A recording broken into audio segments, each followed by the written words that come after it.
بسم اللہ الرحمن الرحیم۔ تم پر حرام کی گئی ہیں تمہاری مائیں اور تمہاری بیٹیاں اور تمہاری بہنیں اور تمہاری پھوپھیاں اور تمہاری خالائیں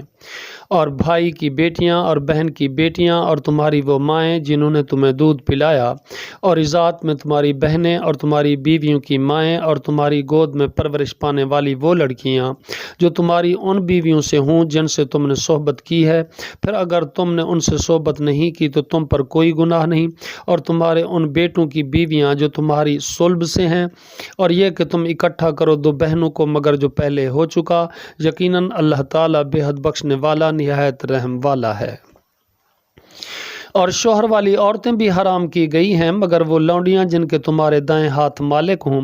یہ تم پر اللہ تعالیٰ نے لکھ دیا ہے، اور ان کے علاوہ تمہارے لیے سب عورتیں حلال کر دی گئی ہیں، یہ کہ تم اپنے مالوں کے بدلے میں طلب کرو اس حال میں کہ نکاح میں لانے والے ہو، نہ کہ بدکاری کرنے والے ہو۔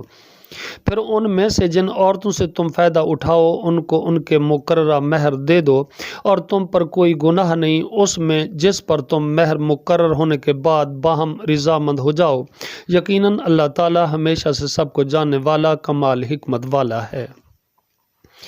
اور تم میں سے جو کوئی مالی لحاظ سے استطاعت نہ رکھتا ہو کہ وہ آزاد مومن عورتوں سے نکاح کرے تو مومن لونڈیوں میں سے کسی سے نکاح کر لے جن کے مالک تمہارے دائیں ہاتھ ہوں، اور اللہ تعالیٰ تمہارے ایمان کو زیادہ جاننے والا ہے۔ تم ایک دوسرے سے ہو، چنانچہ ان کے مالکوں کی اجازت سے ان کے ساتھ نکاح کر لو، اور ان کے مہر ان کو اچھے طریقے سے ادا کر دو،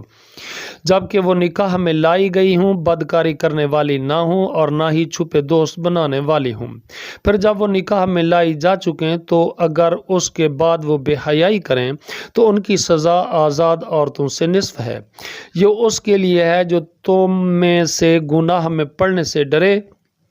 اور یہ کہ تم صبر کرو تمہارے لیے بہتر ہے، اور اللہ تعالیٰ بے حد بخشنے والا نہایت رحم والا ہے۔